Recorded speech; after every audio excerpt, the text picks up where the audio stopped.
നമസ്കാരം സുഹൃത്തുക്കളെ, നമ്മളിന്ന് കപ്പപ്പൊരിയാണ് ഉണ്ടാക്കാൻ പോകുന്നത്. കപ്പപ്പൊരി, പുളപ്പൊരി എന്നൊക്കെ പറയും. കപ്പ വറുത്തത് എന്നും പറയാറുണ്ട്. ഏകദേശം 1/2 കിലോ ഭാരമുള്ള ഒരു കപ്പയാണ് നമ്മൾ എടുത്തിരിക്കുന്നത്. ആദ്യം നമ്മൾ എന്ത് ചെയ്യണം, അതിൻ്റെ തൊലിയൊക്കെ കളഞ്ഞ് നല്ല വൃത്തിയായി കഴുകിയെടുക്കണം. എന്നിട്ട് ഇതുപോലെ ചെറു ചീളുകളായി മുറിച്ചെടുക്കണം. കട്ടിംഗ് ബോർഡിൽ ചെയ്യുന്നതാണ് നല്ലത്, അത് നമ്മുടെ ജോലി എളുപ്പമാകും. പിന്നീട് വെളുത്തുള്ളി ഇതുപോലെ പകുതി കീറി എടുക്കണം.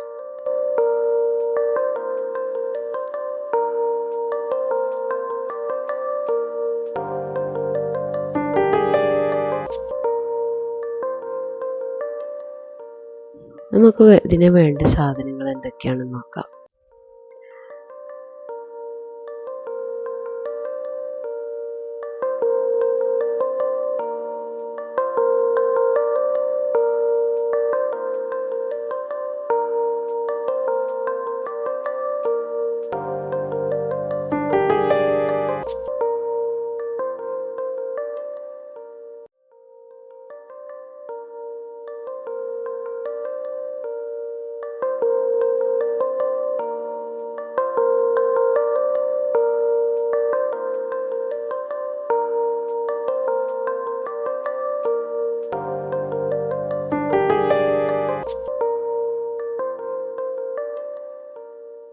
കപ്പ ചെറുചീളായി അരിഞ്ഞെടുത്തത്, 1/4 ടീസ്പൂൺ ഉപ്പ്, 1/4 ടീസ്പൂൺ മഞ്ഞൾപ്പൊടി, 2 തണ്ട് കറിവേപ്പില, 1 കപ്പ് വെളിച്ചെണ്ണ പാം ഓയിലോ ഉപയോഗിക്കാം. അപ്പോൾ നമുക്ക് എങ്ങനെയാണ് ചെയ്യുന്നത് നോക്കാം. വെളുത്തുള്ളി നമ്മൾ ആദ്യം തന്നെ ഉപയോഗിക്കുന്നില്ല, അത് കീറിയത് എടുത്ത് മാറ്റി വെക്കണം. അത് അവസാനമാണ് നമ്മളതിൽ ഇട്ട് കൊടുക്കുന്നത്. ഇനി നമുക്ക് ഈ കപ്പയിലേക്ക് 1/4 ടീസ്പൂൺ മഞ്ഞൾപ്പൊടിയും 1/4 ടീസ്പൂൺ ഉപ്പും ചേർക്കാം. ഇനി ഇതെല്ലാം ഒന്ന് നല്ലപോലെ യോജിപ്പിച്ചെടുക്കാൻ വേണ്ടി നല്ലപോലെ നമുക്കൊന്ന് കുഴച്ചെടുക്കാം.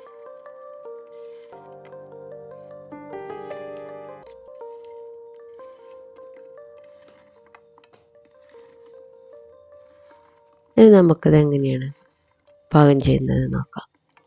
അതിനുവേണ്ടി നമ്മളൊരു പാൻ അടുപ്പത്ത് വെച്ചിട്ടുണ്ട്. ഇത് ചൂടാകുമ്പോൾ ചെറിയ കപ്പ് എണ്ണ ഒഴിക്കുക.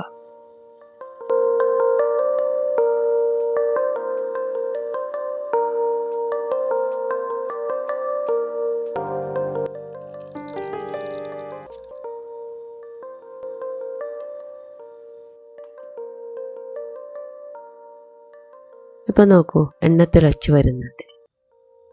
ഇനി എണ്ണയിലേക്ക് നമ്മൾ മഞ്ഞൾപ്പൊടിയും ഉപ്പും മിക്സ് ചെയ്തെടുത്തിട്ടുള്ള കുഴച്ച് കപ്പ ഇതിലേക്ക് ഉതിർത്തിയിട്ട് കൊടുക്കാം. നമുക്ക് മീഡിയം ഫ്ലെയിമിലാണ് തീ വേണ്ടത്.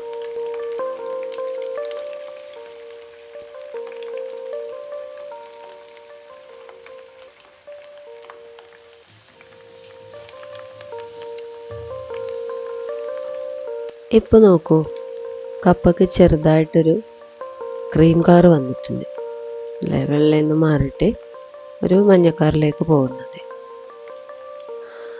നമ്മളിത് നല്ലപോലെ ഇളക്കി കൊടുക്കണം, അല്ലെങ്കിൽ ഇത് ഒട്ടിപ്പിടിക്കും. ഇനി നിങ്ങൾക്ക് ഇതിലേക്ക് ചെറുതായിട്ട് എരിവൊക്കെ വേണമെന്നുണ്ടെങ്കിൽ 1/4 ടീസ്പൂൺ മുളക് പൊടിയും ചേർക്കാവുന്നതാണ്.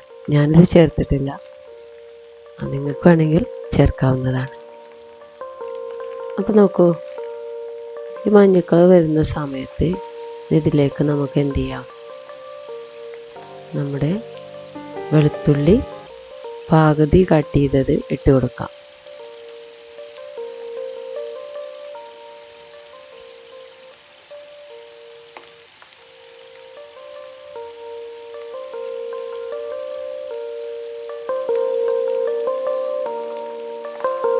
ഇനി ഇതെല്ലാം നമുക്കിതുപോലെ തന്നെ ഇളക്കിയെടുക്കാം.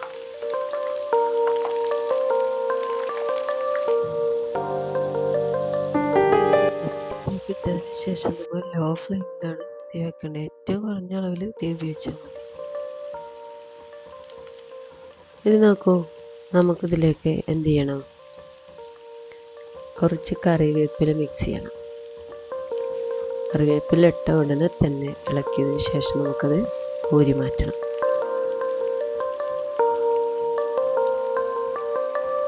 ഇനി ഇതെല്ലാം നമുക്കിതുപോലെ ഒന്ന് ഇളക്കിയെടുക്കാം.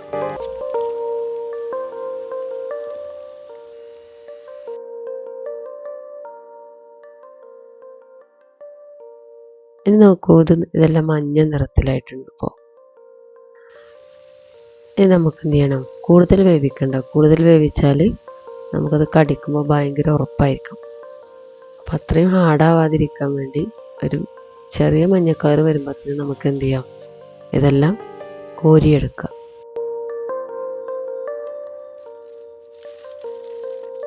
ഞാനിപ്പോൾ ഉപയോഗിക്കുന്നത് നമ്മൾ ജ്യൂസൊക്കെ അരിക്കുന്ന അരിപ്പയാണ് ഉപയോഗിക്കുന്നത്. അല്ലെങ്കിൽ ഇതിലൊക്കെ എണ്ണ അതുപോലെ പോരും. അപ്പം നമുക്കിതുപോലെ ഇതിലേക്ക് ഇങ്ങനെ കോരിയെടുക്കാം.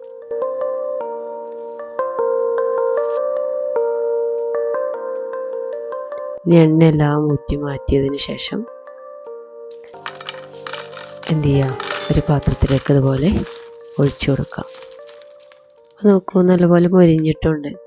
എന്നാൽ നമുക്ക് കടിച്ചാൽ പൊട്ടുന്ന അവസ്ഥയിലേക്കാണ്. കൂടുതൽ വെന്ത് പോയാൽ കടിക്കാൻ പ്രയാസമായിരിക്കും.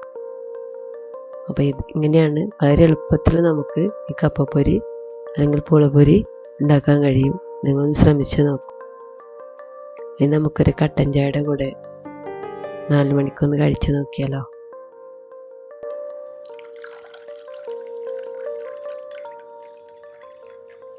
അപ്പോൾ ശരി, മറ്റൊരു റെസിപ്പിയായിട്ട് നമുക്ക് വീണ്ടും കാണാം. നിങ്ങൾ ഈ ചാനലൊന്ന് സബ്സ്ക്രൈബ് ചെയ്യണേ.